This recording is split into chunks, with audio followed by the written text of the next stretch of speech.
Chris, how are you? Nice to see you. Sorry about that. No, we have one right here. I just need to get it on. Oh, how are you? I'm looking for an older person. Yeah. Thank you for having us in your home. Thank you so much for inviting us in. Yeah. And do you know Mayor Frey? Thank you so much for having us here. Oh my God. Oh, we are honored. Get the word out today. That's the benefit. You don't understand it. You have to talk to me. All right.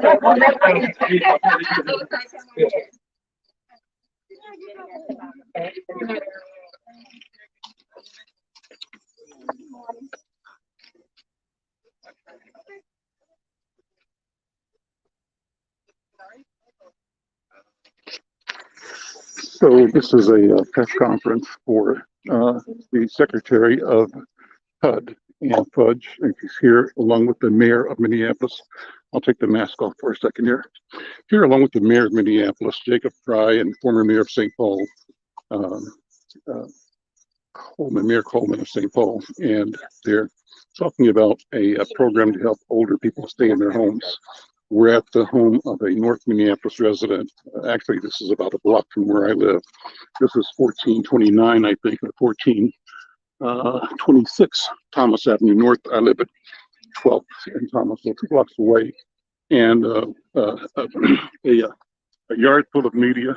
They're in the house now talking with the Smith residents of this house, and they're going to come out in a few minutes and make a statement about how to and what the government can do to support older people being able to stay in their homes. Good information, I hope. They've got another mission later today in South Minneapolis where they're going to talk about increasing availability to affordable housing for a lot of people. Big issues, big topics, timely topics. So we can just sort of look and see what's going on here. And I'll keep the commentary going. This is a lot of local media. They're getting set up for this. And Ann Fudge, by the way, used to live here in Minneapolis. She was a marketing executive, a wonderkind, as they say, at General Mills. And she went here on to, I think, own her own companies. And now she has been tapped to lead the Department of Housing and Urban Development for the United States of America in the Biden administration. So here's a picture of the neighborhood that we're in. And this is my neighborhood. This is where I live. I live 1 block from here. And always cool to have something exciting like this in the neighborhood. We're hoping to also begin our program at 1 today, a few minutes early. We've been invited to do a direct one-on-one interview. We've invited the secretary to come to today's program of The Conversation, which starts at 1 o'clock, to talk about her mission here today. What a gorgeous day. It was a night of storms and rain. The state is abuzz because this is the 10 days of the Minnesota State Fair. And we've had tornadoes here, bad weather in the past couple of days, at night though, and resulting lots of trees, lots of homes damaged in suburban communities around Twin Cities. But each day, during the day, the city has just turned absolutely and marvelously beautiful. That's how it looks right now. So more people are coming, and should be a great announcement. I think there's going to be, after this, brief conversation between the mayor and the residents of the home and the Secretary of HUD, there will be a press statement here and some questions that we can ask. So I'm going to kind of walk around. I'm going to stay here. This is a good place to be. Sorry for the hand. So I'm Al McFarland. This is an early edition of The Conversation with Al McFarland, streaming live from 1426 Thomas Avenue in North Minneapolis, waiting for the Secretary of HUD. She's the replacement for Dr. My name, I'm slipping now. Gosh, you helped me. The former Secretary of HUD, the surgeon, and the name is just slipping me right now. But she's the new person. She's the Biden administration leader of the Housing and Urban Development Department. So she'll be making a speech in a couple of seconds. Right now, she's meeting with the owners of this residence, and the topic of the presentation in a few minutes will be the federal efforts to ensure that older people are going to be allowed to stay in their homes. What resources are there to help living in your home more realistic, reasonable, appropriate for older people? So we're setting up for that. I'll just turn this camera back around and you can see what's going on here. If you have a question or comment, hit me up in the chat. Let's see, and we'll keep going. I'm going to turn the camera around again.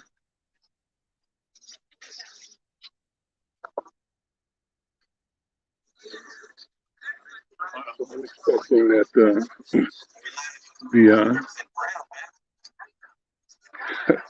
the secretary will be out in a couple of seconds. Interesting always to see this kind of event. Let's see the people that are here.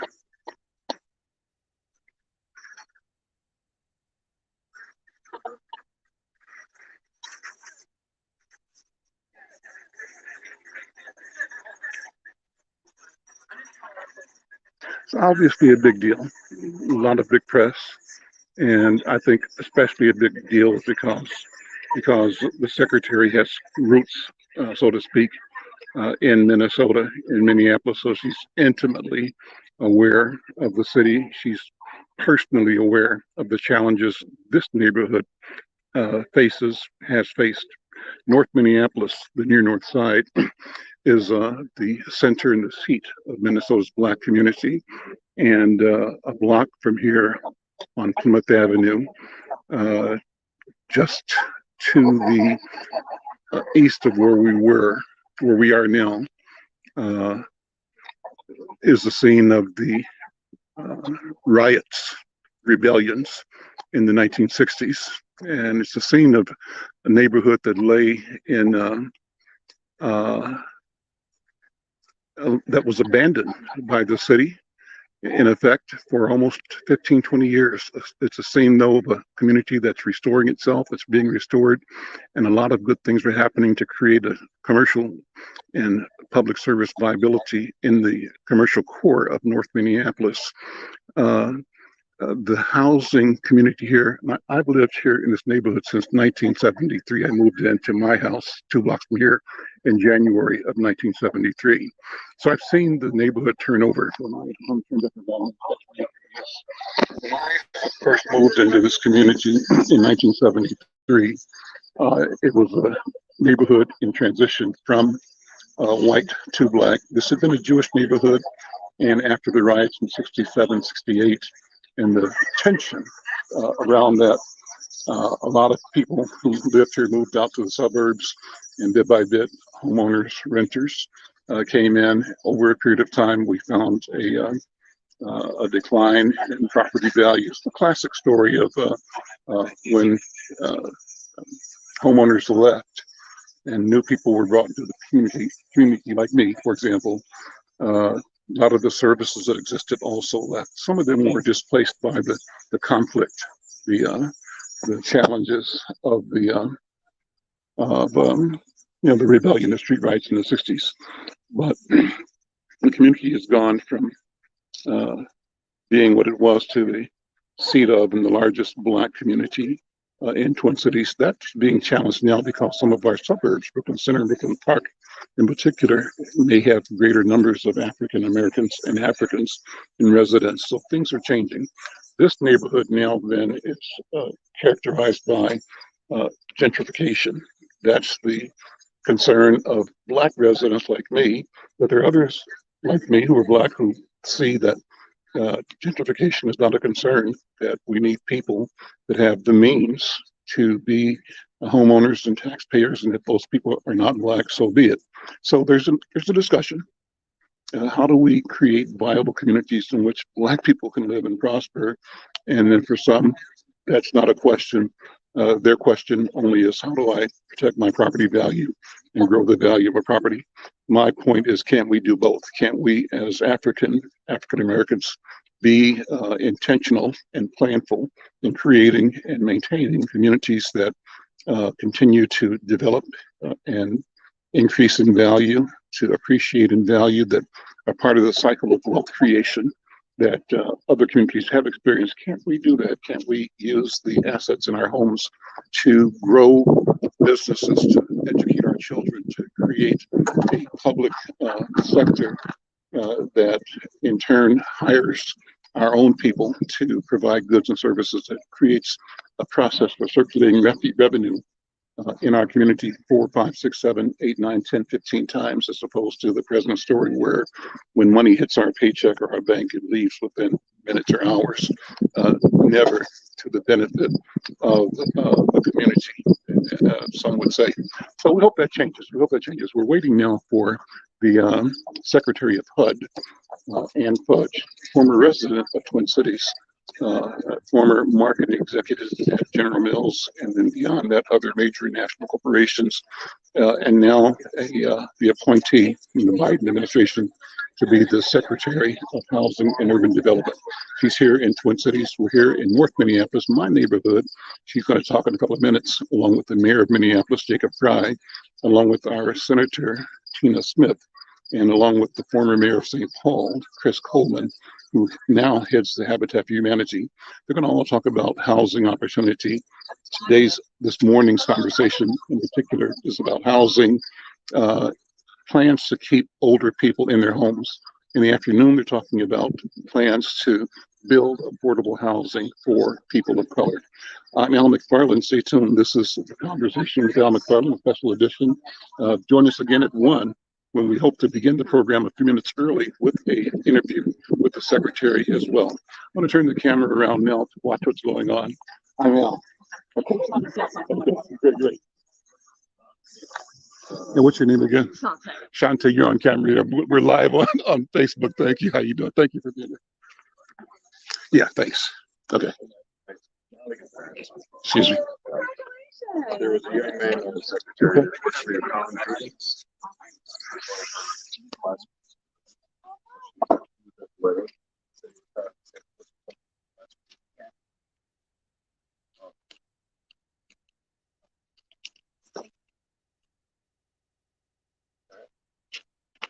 Well, good morning, everyone, and thanks for being here to celebrate some great work that's happening in our community. And we are so pleased and excited to have the Secretary of Housing and Urban Development here, a former mayor, which is the thing that we like the best about the Secretary. Sorry, Senator, but former mayors get preference. So we're just so glad to hear. And we're so grateful to Betty and John Smith for opening up their home and allowing us to be here and to showcase the work that we're doing in the Twin Cities, and quite frankly, that is happening across the country to make sure that our seniors can stay in their home for as long as they want to and retain the value of those homes so that they can create generational wealth that can be passed on to future generations. We are very proud at Twin Cities Habitat for Humanity, of which I am the president of and CEO of, to have been engaged in the work at Age Well at Home. This has been incredible work that has really advanced the cause of keeping seniors in their home. So again, I want to thank Secretary Fudge for being here and her team, but most importantly, I want to thank them for creating the Older Adult Home Modification Program. It's the kind of example of innovative programming that we need more of across this country to make sure that everyone has a stable, safe, and affordable house that they can live in. Because of this program, we are over 3 years able to serve 155 homeowners in doing the modifications to their home that will allow them to stay there as long as they want. The fact of the matter is older adults over 60 years old are the largest segment of homeowners in the Twin Cities, but it's becoming increasingly difficult to stay in their homes unless these modifications are made. The fact of the matter is, and John and Betty will attest to this, they want to stay in their homes. This is their neighborhood. This is where their churches are, their stores are, their friends and their family, and they want to stay here as long as they can. The Age Well at Home program helps that. We provide the home modifications that are chosen by the families that are there to meet their unique individual needs. Every senior, every homeowner has a different need that they need to fulfill, and so this allows us to do this. But we don't do it alone. We do it with incredible community partnerships like North Point Health, Urban Partnership, and Livable Home Solutions. And we, because of that partnership, we can more effectively walk alongside older homeowners like Betty and John to modify their home with simple but impactful modifications such as grab bars, improved lighting, safer appliances, and easy grip door handles. Age Well at Home preserves home ownership and generational wealth for older adults so that they can, again, live a healthier, stable life in the homes that they know so well. We are very, very happy to have Betty here with us today to speak, along with John and their grandson, Quincy. They're living in this home, but they've been here a while. Betty, you've been 37 years, I think we just discovered. Betty's a retired school nurse from Lucy Laney Elementary most recently. John worked for, among other things, North Point. But you also drove bus, right, John? Yep. Metro Mobility for 13 years, he just told me. And so, hardworking families that have put roots down in the community and, again, want to stay here as long as they can. So, John and Betty, we're so grateful for you to allow us to be here. We're so grateful that we were in partnership with Habitat for Humanity and our Age Well at Home program. I want to just point out two folks from Habitat here. First of all, my director of programs and services, Sharice Turner. Sharice, thank you. But I want to introduce Pat Lund. Pat has started this program many years ago and has been doing just killer work. So, Pat, thank you for your support and your work in this program. At this point, I think I'm going to turn it over to Betty.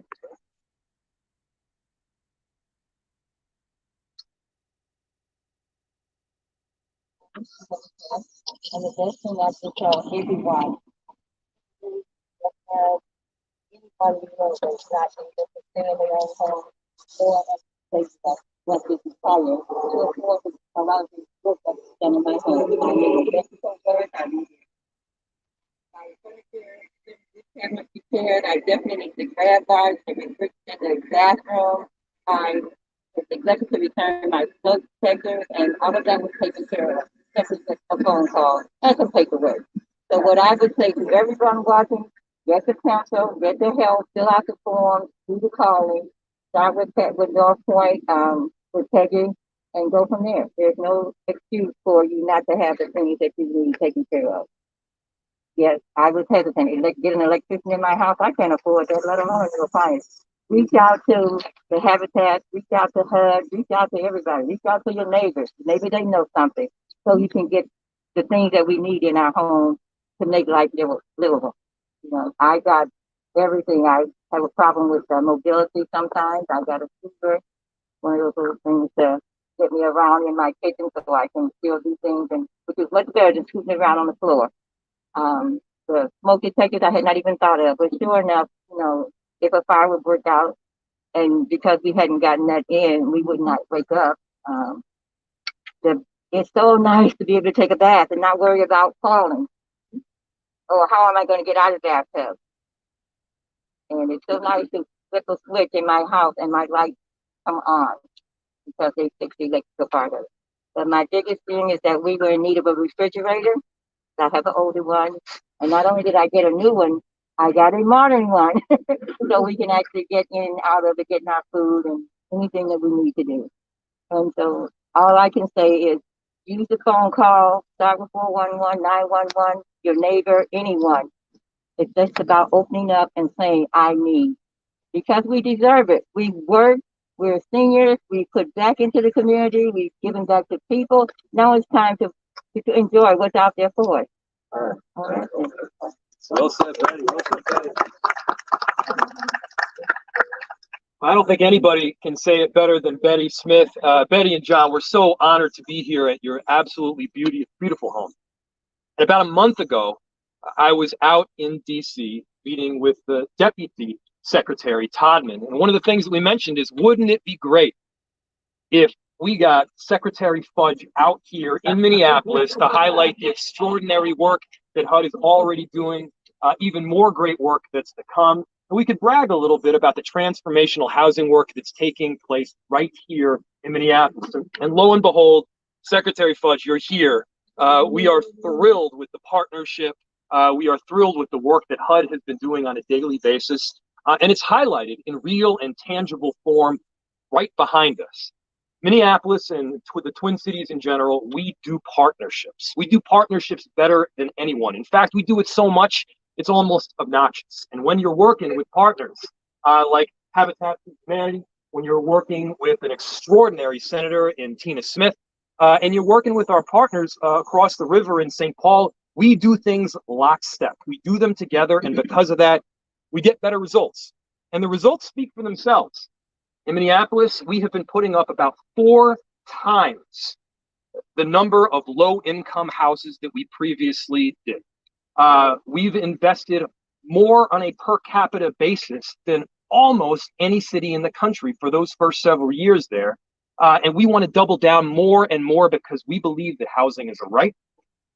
Everyone should have that safe place where they go home to at the end of the night to rest their head on the pillow, to rejuvenate for the next day. That means investments in affordable housing, rental. That also means investments in home ownership, where we, in fact, are able to build and generate intergenerational wealth. And I see my good friend and mayor across the river, Mayor Melvin Carter, just pulled up. As I mentioned, partnerships. There is no partnership that is stronger between Minneapolis and St. Paul. We need these partners at the table.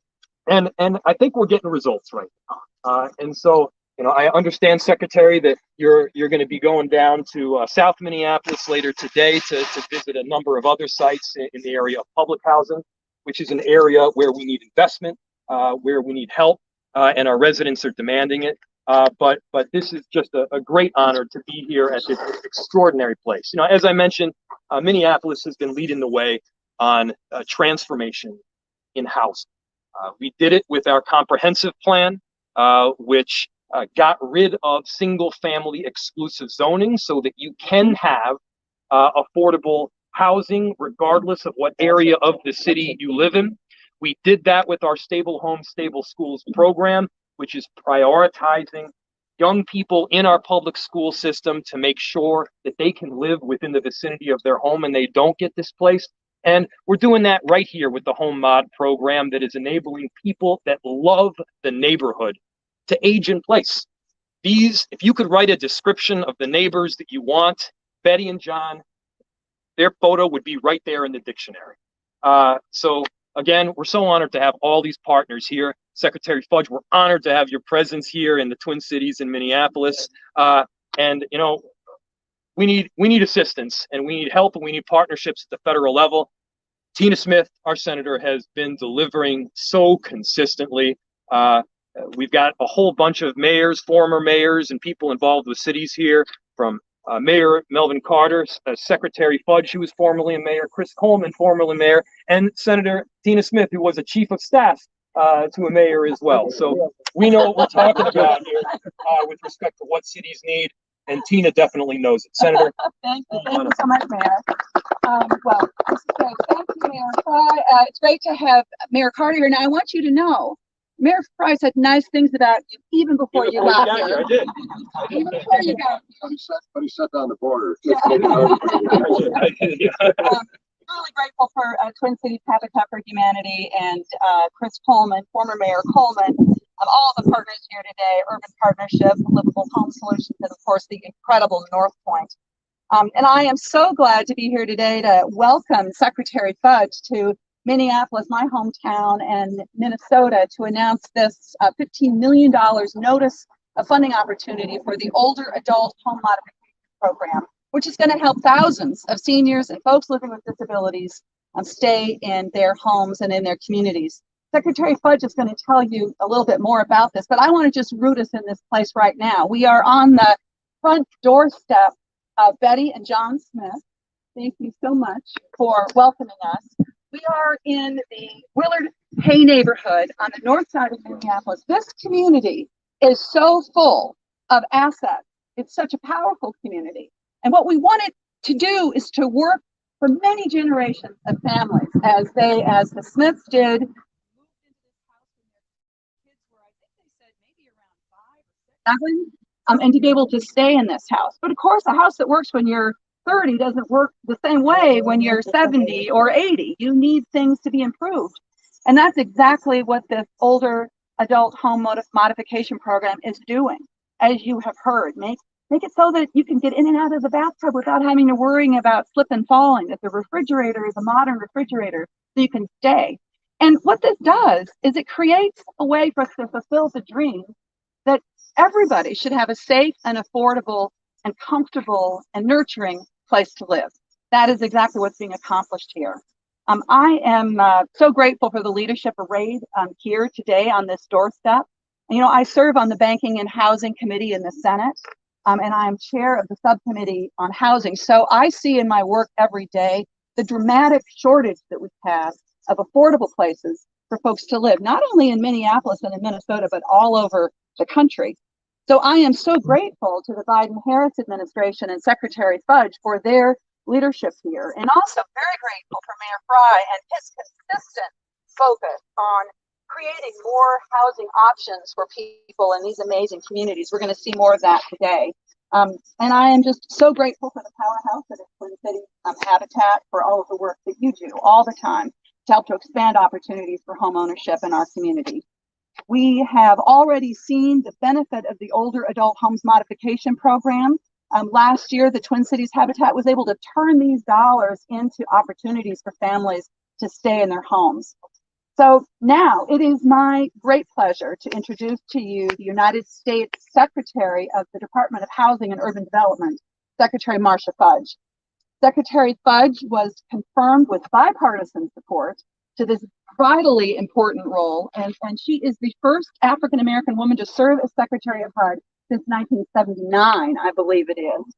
Before she became secretary, she represented Ohio's 11th district, and she is a former mayor, which I was never mayor, but I was chief of staff to the mayor. And so I know that mayors are problem solvers, and that is what Secretary Fudge is. That is exactly what we need. So thank you so much, Marcia, for being with us. Chief of staff, they do the real work. Thank you all so much for being here, and I thank the senator who I've had an opportunity to talk with about housing. She is looking at every possible way we can start to address the housing country, because we all know that housing is a crisis in this country. I want to thank Mayor, former Mayor, have Habitat, and especially the Smiths. You know, their home is lovely. We are in a nation now where most seniors can't live like they do. To live in their homes with dignity and support that they need. We have not done a good job at taking care of our seniors. You know, there's an old saying that a nation is judged by how it treats those at the dawn of life and those at sunset. And we've not done a good job at that. So I want to say that I am happy to be here because we can show people it can work. It can be done. This work was done with a $30 billion expenditure from HUD. I'm here today to announce another 15 million, which we believe will help another 5,000 plus seniors to stay in the home. We must preserve these kinds of homes. Housing is a crisis in this country. The average rent today is $2,000 a month. Most people can't afford that. You can't afford to buy a home because the prices have gone so high that the average person can no longer live in a home. And so as a consequence, we have a huge homeless problem in this country. We have people living in places that are substandard in many ways. And so my job is to two things. It's to be sure that people can live with respect and dignity in this country, and that they can live in safe, secure neighborhoods. That is my job. So home ownership is a big issue, but today I want to talk about this. Aging in place is a problem across the world, not just here. I'm headed to Germany in a week or so to talk about the same issue. I've met with the ambassador from Japan here to talk about the same issue. We have neglected to build enough senior housing in this country or allow people to stay in their homes. So I'm excited to be here to try to address some of the issues that we know are a problem. And I can't thank the president and vice president enough for allowing me to do some of the things we know need to be done. It is not easy. You know that we have a Congress that sometimes is not functional, but my goodness, they're doing great stuff right now. And I'm just so happy to be a part of it. There, I cannot say enough about your zoning change. Zoning is one of the major impediments to building new housing in this country because we've increased low-income housing tax credits. We have a neighborhood tax credit that we're trying to get passed. We put more money into housing trust fund for the low-income housing. We've done everything we could do, but we can't make people allow people to do it. And so that helps us with the whole situation of not in my backyard, which is the biggest problem we have in this country. Nobody wants poor people to live next to it. Nobody wants people to build a smaller home. But at some point, we have to rethink what housing looks like in this country.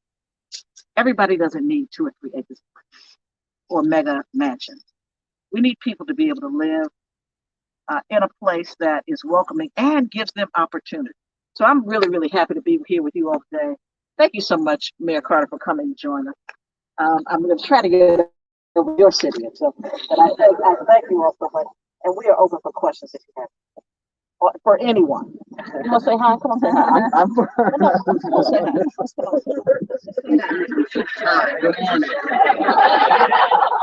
It's just a pleasure to have you here.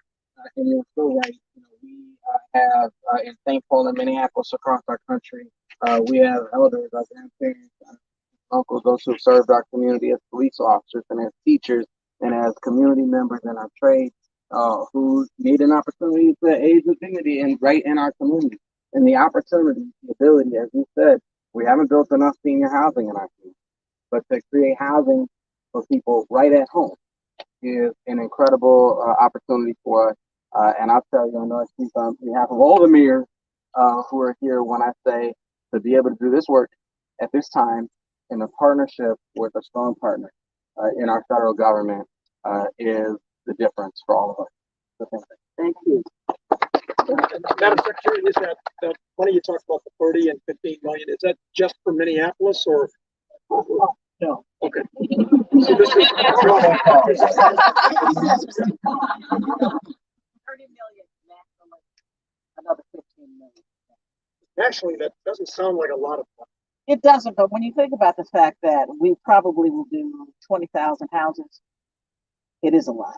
And it's an awful lot for the people who need it. It may not solve the problem, and I'm not going to suggest it does. We need more than $100 billion to fix the housing problem in the country. We need at least $70 billion just to fix public housing. We need to build, we are 1.5 million houses short today of what we need. And when you consider the fact that seniors make up just about 16%, and I'm saying 65 and over at this point, of the population of this country. When you look at the fact that by 2040, that number will be above 20%. You have to start somewhere, so it's a good start. And how easy is it to access this money? What's the best advice for people who might watch this tonight? This advice is right now go through Habitat, because they are the people who actually have the grant here. And I think it was somewhere around $1 million, 800,000 or something in that ballpark. 832. Yeah, that's pretty good. So they are about $832 million to do thousand. I'm sorry, $832,000 to do this work. But it goes through them, and so they use the partners. They work with the senator's office, with the mayor's office. And so in every community there is a lead on these resources. So here is Habitat, and we're really, really pleased. Can you help us understand what families need to do to qualify for this assistance? Is there certain criteria they need to meet? This is the expert. Come on. yeah. I'm just standing I'm a warrior, HUD recapitalization. The qualifications are 62 and older, and I believe it's low income, which is 80%. not exactly sales, but those are the main criteria qualifications.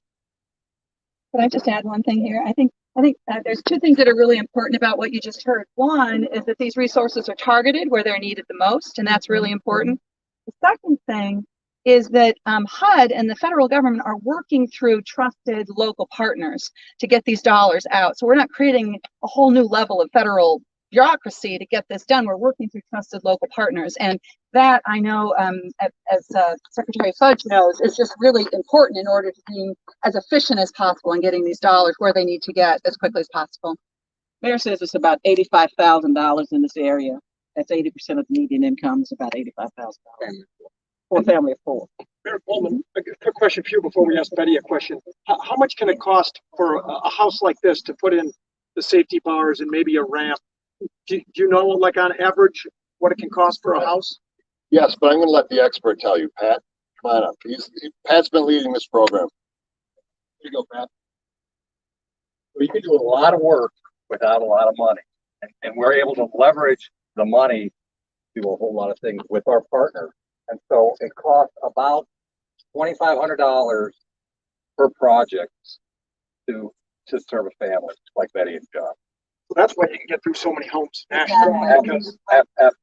Absolutely. So things like grab bars, extra railings, lighting, those small things create a big safety net for seniors.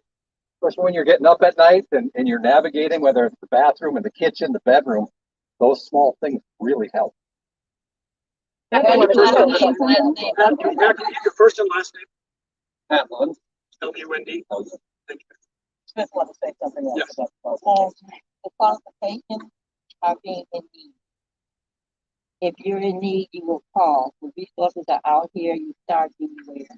Having did what we have to do to raise our families, maintain our home. We're 62, some of us are retired, 65 or whatever. But I think the main qualification is that you are a senior in need. And no one will know that unless you call, pick up the phone, open your mouth to anyone. Your neighbor may know someone, because I've had a lot of neighbors come to me and ask me how it's done, and I will tell them.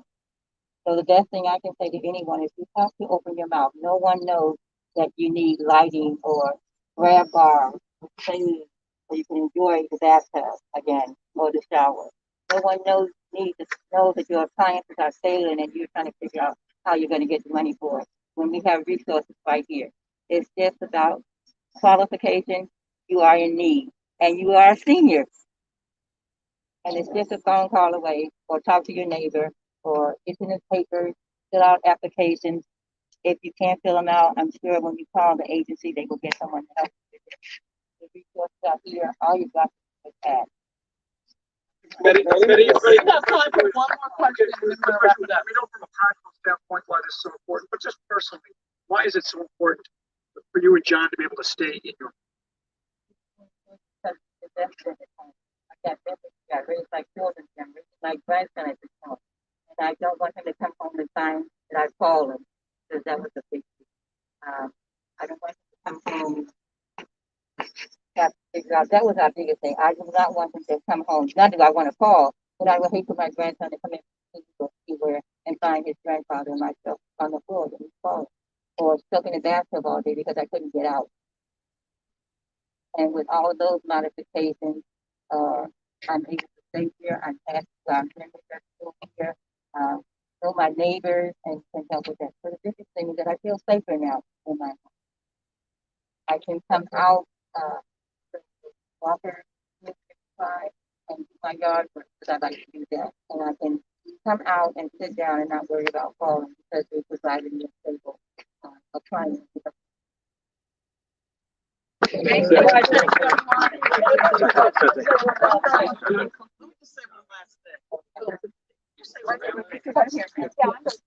The senator knows that in our 2024 budget request, the president has asked for $30 billion for housing. $30 billion. Because we're so far behind. That's why we have to preserve homes. We cannot afford to let houses come off. We can't afford for people to have to find a place to live when they can live in their home. So that's why it's so important to us. And we know that seniors in particular are struggling in this economy. So I'm really, really just thankful that we have an administration senator that understands the need. We have a senator here that is looking at all options, manufactured housing, tiny housing, everything that we think can be helpful. That creative minds, and especially Mayor Frey, Mayor Carter. This is the place to be. So if anybody asks why I was in Minnesota today, because it works. Right. Minnesota Okay. works.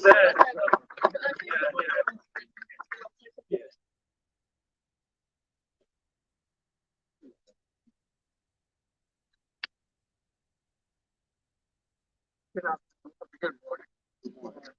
But anyway, what I want to really say is that the senior citizens on physical, and also handicap, disability. My mother told me years ago, closed mouth never get fed. So if you sit there and close your mouth, you never get that. And my wife, Betty, she can't keep hers. That's